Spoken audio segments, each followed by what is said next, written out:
Bhaskar. I am with the Society for Policy Studies. So at the outset, allow me to welcome all of you very warmly to this evening's lecture. For those of you who are not aware, this is part of a series that the India Habitat Center has been supporting. I want to thank Mr. Rakesh Kakkad, the director, for, in a way, providing the necessary support to bring the public lecture back into focus, as it were. And the rationale really was that for any civil society, we need the equivalent of an informed public debate on various issues that are relevant. And the Habitat has framed this in the larger context of Changing Asia series. And those of you who have been attending these lectures know that for the last year, we've managed to sustain this every second month we do a lecture.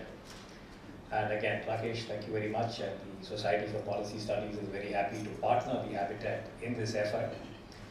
And today's lecture, those of you who have already received the invite, I will not go into the sort of detailed background either of the subject or of our speaker, but very briefly to say that one of the thoughts which had been conveyed by our participants is that for a long time, it seemed as if this series was focusing more and more on foreign policy and security and strategic issues, and that perhaps we needed to extend the bandwidth, and which was, I think, a very fair point. So we thought that we would look at science and technology as one of the areas and how it could be, frankly, approached and have some way to place it in context. So it's really about harnessing science and technology in a larger collective endeavor. And for this, we thought we would request Dr. Siddharth. Some of you may know him personally. Some of you may have heard of him. He's had a long innings in the DRDO, that is the Defense Research and Development Organization, where I met him for the first time.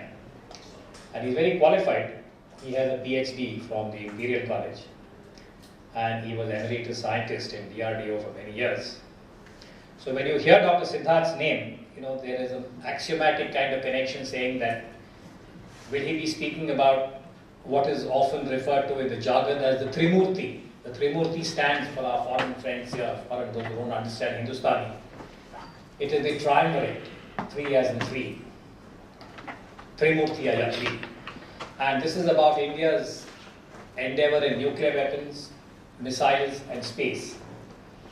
And Dr. Siddharth has been associated with this willy-nilly for a long time.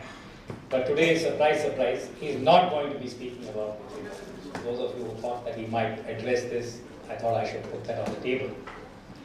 His own PhD is from, as I said, the Imperial College in UK, which is mentioned in the CV.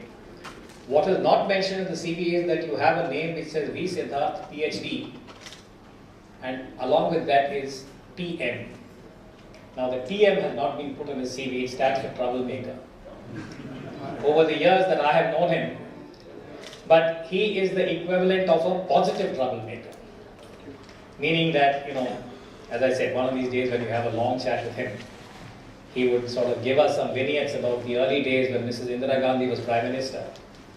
And SNT was, a very, I would say, from whatever little bit I have seen, not seen, but read and heard from people who were part of that generation of India's nation-building effort, the way in which SNT was really approached as part of national policy.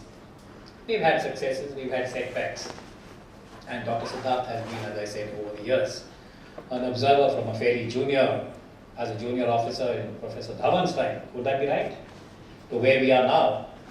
And he seemed to be the right person to walk us through basically about harnessing SNT. And I also requested him to try and frame this, in perhaps a larger Asian context also. Because there are many issues here that one could say are common challenges. And there are also, I would say, many areas that need a kind of collective focus. So on that note, Dr. Siddharth, I will request you to make your remarks. You could sit there or stand here as convenient. The only request I have is that he'll speak for about half an hour, 40 minutes. If any of you want to leave earlier than that, if you have to, you just might want to position yourself on either end so that you can leave relatively unobtrusively without having to disturb. So we will take a minute if anybody wants to rearrange their seat. But if you can sit here for the next 40 minutes, we'll be delighted and have your undisturbed attention. Your phones are open.